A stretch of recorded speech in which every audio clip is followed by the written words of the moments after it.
नमस्कार दोस्तों। आज के इस वीडियो में मैं आपको प्रतिशत के महत्वपूर्ण क्वेश्चन सोल्व कराऊंगा। बिल्कुल बेसिक से करेंगे और अच्छे अच्छे क्वेश्चन आज करेंगे। ये ऐसे क्वेश्चन है जो हर एग्जाम में आते हैं। क्वेश्चन देखो क्या है, बिल्कुल बेसिक क्वेश्चन है। 22 20 से कितना प्रतिशत अधिक है। आपसे पूछा है 22 20 से कितना प्रतिशत अधिक है, इसको कैसे सोल्व करोगे। तो आपको देखना कंपेरिजन किससे करा रहा है, 20 से। 20 से कितना अधिक है 22, आप बोलोगे सर 2। प्रतिशत में बाद में देखना, पहले देख लो वैसे कितना अधिक है, 2 अधिक है। किससे, 20 से। कंपैरिजन 20 से करा रहा है ना, तुलना किससे करा रहा है, 20 से। 22 20 से कितना अधिक है, तो 2 अधिक है 20 से, वो बट्टे में आएगा। जिससे कंपैरिजन करा रहा है वो बट्टे में आएगा। और किसी भी भिन्न को या संख्या को प्रतिशत में बदलना है, आप 100 से गुणा करा दो। 0 से 0 कट गया, 2 से 2 कट गया, क्या आंसर आ गया, 10%। जैसे मैं आपसे पूछता हूँ 15 10 से कितना अधिक है, 15 10 से कितना प्रतिशत अधिक है, तो आप बोलोगे 5 अधिक है। किससे, 10 से कंपैरिजन करा रहा हूँ तो बट्टे में 10 आएगा। और इसको परसेंटेज में बदलने के लिए 100 से गुणा। किसी भी भिन्न या संख्या को प्रतिशत में बदलना है, 100 से गुणा करा दो। 0 से 0 कट गया, क्या आंसर आ जाएगा, 50%। यह आपका आंसर होगा। ऐसे ही एक क्वेश्चन और लेके आया हूँ, वो देखो 36 40 से कितना प्रतिशत कम है। 36 है ना, जो 40 से कितना परसेंट कम है। पहले तो ये देख लो 36 40 से कितना कम है, 4 कम है।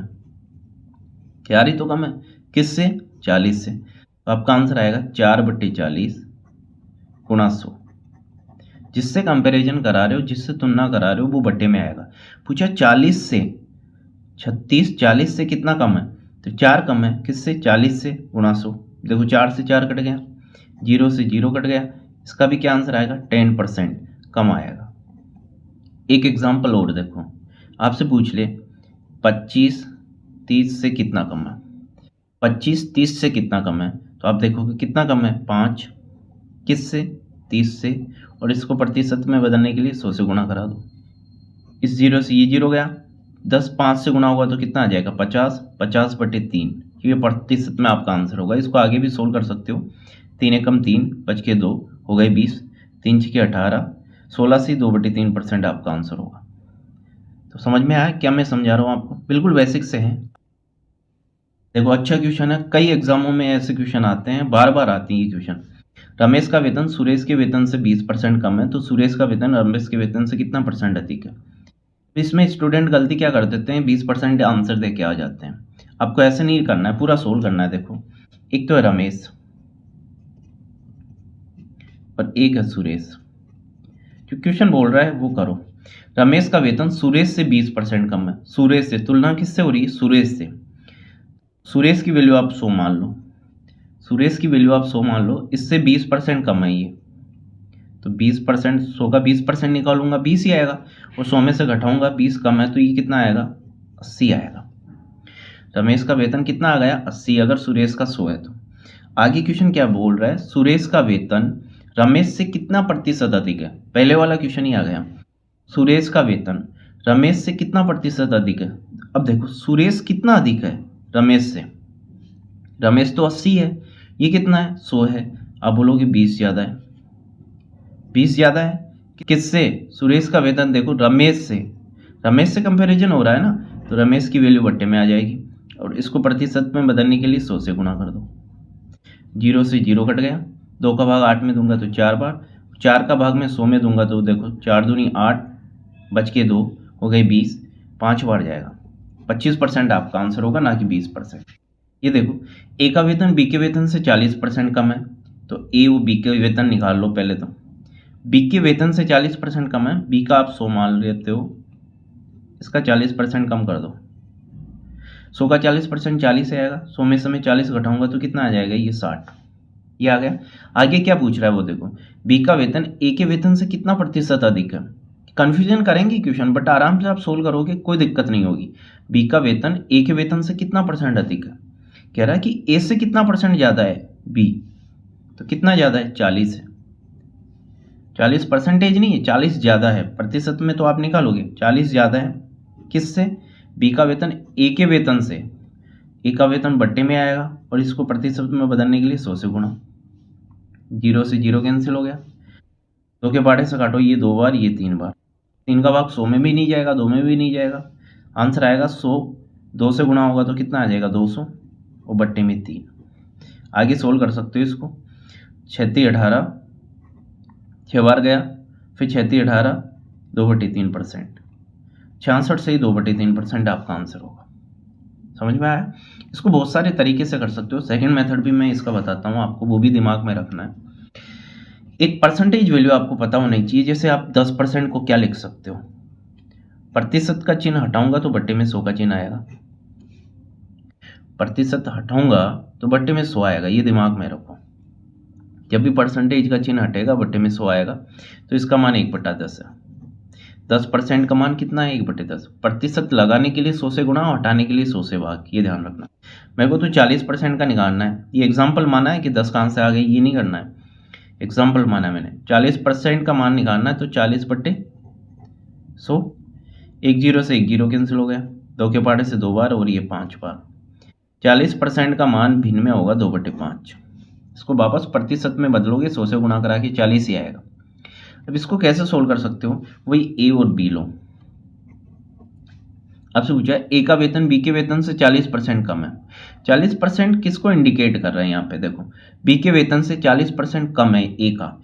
अगर बी का 5 है, अगर बी का 5 है ना, तो 2 कम होगा ए का, कि 2 5 का कितना परसेंट है, वो 40% आएगा। आपको समझ में नहीं आया होगा मैं क्या समझा रहा हूँ। आपको ये देखना है, परसेंटेज का मान निकाल लो, 2/5 आएगा। 5 इसका वैल्यू होगी किसकी, बी की, क्योंकि बी के वेतन से 40% कम है।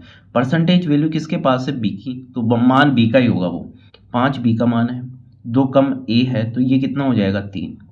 अब पूछा है कि बी का वेतन ए के वेतन से कितना परसेंट अधिक है, तो कितना अधिक है, 2 अधिक है। किससे, 3 से, और इसको परसेंटेज में बदलने के लिए 100 से गुणा। ऐसे आप कर सकते हो। बाकी तरीका मैंने आपको ये बता ही दिया। इस तरीके से ऊपर वाला क्वेश्चन भी आप करके देखना, हो जाए तो। किसी आयताकार खेत की लंबाई 60% बढ़ा दी जाए, इसकी चौड़ाई में कितना प्रतिशत कम कर दी जाए कि क्षेत्रफल में कोई अंतर ना हो। ऐसे क्वेश्चन बार बार आते हैं, ध्यान रखना। जैसा ये आयताकार खेत है, मैं पूरा बेसिक से समझा रहा हूँ आपको। ये आयताकार खेत है आपका, आयताकार खेत है तो क्या होगी, उसमें एक तो लंबाई होगी और एक चौड़ाई होगी। ये पूरा है, फिक्स कर लो, मान लो 3 बीघा है या 5 बीघा है। ये क्वेश्चन ये कह रहा है लंबाई को आप 60% बढ़ा दो, बट इसके क्षेत्रफल में कोई अंतर नहीं आना चाहिए। मतलब जमीन आपकी कम भी नहीं होनी चाहिए, ज़्यादा भी नहीं होनी चाहिए। आप बोलोगे ऐसा कैसे पॉसिबल है, आप तो लंबाई को बढ़ा रहे हो। तो मैं लंबाई को बढ़ा दूँ, अगर सपोज डेट, इधर ध्यान देना, मैंने लंबाई को ऐसे बढ़ा दिया, आगे तक ले गया, बट मैं चौड़ाई को अगर कम कर दूंगा, इस बी को कम कर दूंगा, भले ही लंबाई को बढ़ा दूं, बट इस चौड़ाई को कम कर दो। आपको तो 5 बीघा रखनी है, लंबाई आपने बढ़ा दी, पर चौड़ाई को तो कम कर सकते हो ना। ऐसे त्रिभुज के क्षेत्रफल में होता है कि आप आधार को बढ़ा दो। मान लो इस त्रिभुज का क्षेत्रफल 3 बीघा है, 3 बीघा है।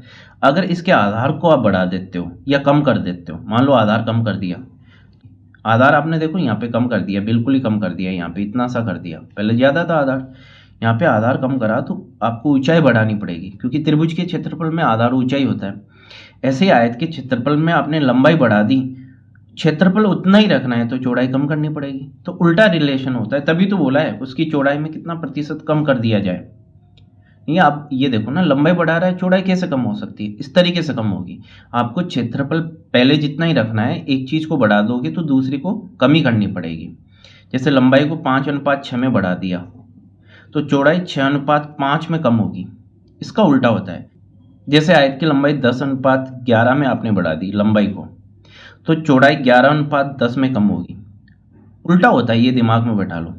जैसे त्रिभुज का आधार आपने 5:6 में बढ़ा दिया, त्रिभुज का आधार 5:6 में बढ़ा दिया आपने, तो इसकी ऊंचाई, त्रिभुज में तो आधार ऊंचाई होता है, इसकी ऊंचाई 6:5 में कम होगी। एक चीज बढ़ेगी दूसरी कम होगी। समझ में आया होगा मैं क्या समझा रहा हूँ। ऐसे ही इसको करना है। आयत की लंबाई को 60% बढ़ा दिया जाता है। देखो एक तो लंबाई है, दूसरी क्या होगी, आयत में चौड़ाई होगी। पहले और अब, पहले 100 थी मान लो लंबाई, इसको मैं 60% बढ़ाऊंगा तो कितनी हो जाएगी 160। बढ़ाने के लिए बोल रहा है। इसको आप पूरा सोल्व कर लो, अनुपात बना लो पूरा, देखो 0 से 0 कट रहा है, नहीं भी सोल्व करोगे तो चलेगा, बट कैलकुलेशन आराम से हो जाए इसलिए इसको सोल्व कर लिया करो। अनुपात का मतलब भाग देना ही होता है। 0 से 0 गया, 2 का भाग इसमें दूंगा 5 बार, और इसमें कितनी बार, 8 बार। आपकी लंबाई पहले 5 थी, आपने बढ़ा दी 60%, तो कितनी हो गई, 8। तो चौड़ाई इसका उल्टा हो जाएगा क्या, 8:5 होगी क्या। देखो चौड़ाई तो आपकी ऑटोमेटिक कम हो गई, क्षेत्रफल उतना ही रखना है। तो 8 से आपने चौड़ाई कितनी कम कर दी, 5 कम कर दी। तो कितने की कमी करी, 3 की। किस पर, किस पहले जो थी उस पे, पहले तो चौड़ाई आपकी 8 थी ना, 8 से 5 हो गए आप, तो 3 कमी किस पे, 8 पर गुणा 100, इसको परसेंटेज में बदलना है। इसको मैं सोल्व करता हूँ, 4 के पहाड़े से ये 25 बार और ये 2 बार, 25 3 से गुणा होगा तो 75, और 75 का आधा मैं करूँगा तो 37.5% आएगा। ये आपका आंसर है।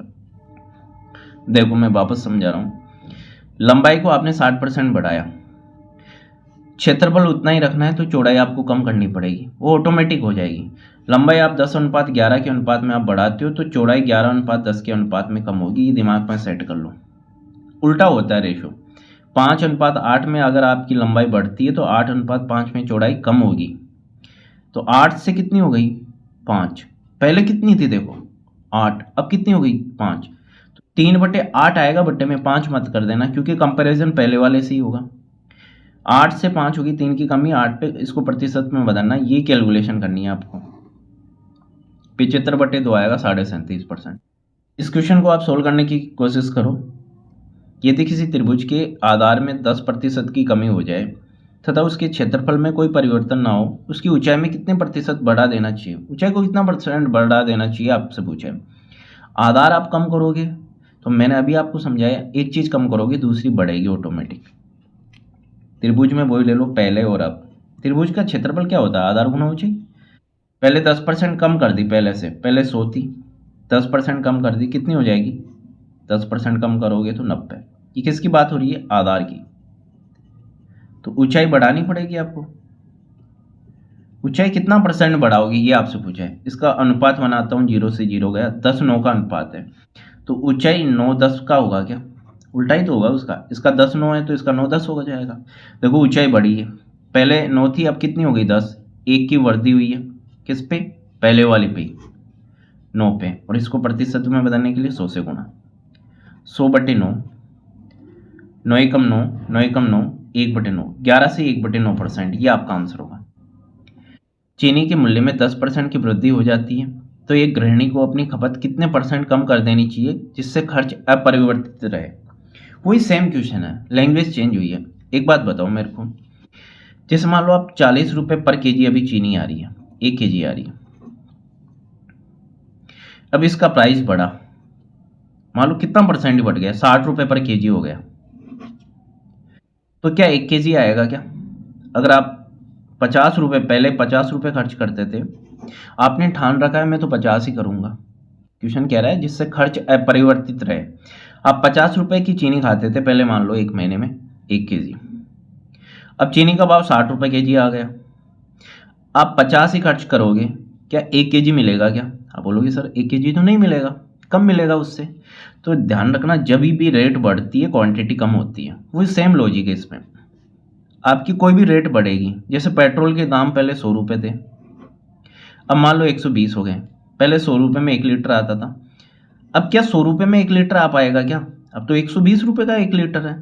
तो मतलब रेट बढ़ेगी तो क्वांटिटी कम होगी, मात्रा कम होगी, ये ध्यान रखना।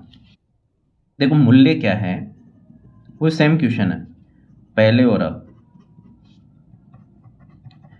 10% की वृद्धि हुई, पहले 100 था, 10% मैंने बढ़ा दिया तो कितना हो जाएगा, 110। अनुपात बना लो, 10:11 के अनुपात में बढ़ा है। गृहिणी की अपनी खपत मतलब क्वांटिटी कम करनी पड़ेगी। अगर पहले जितना ही खर्चा आप करना चाहते हो, कम कितने % कम कर देनी चाहिए कि खर्च अपरिवर्तित रहे।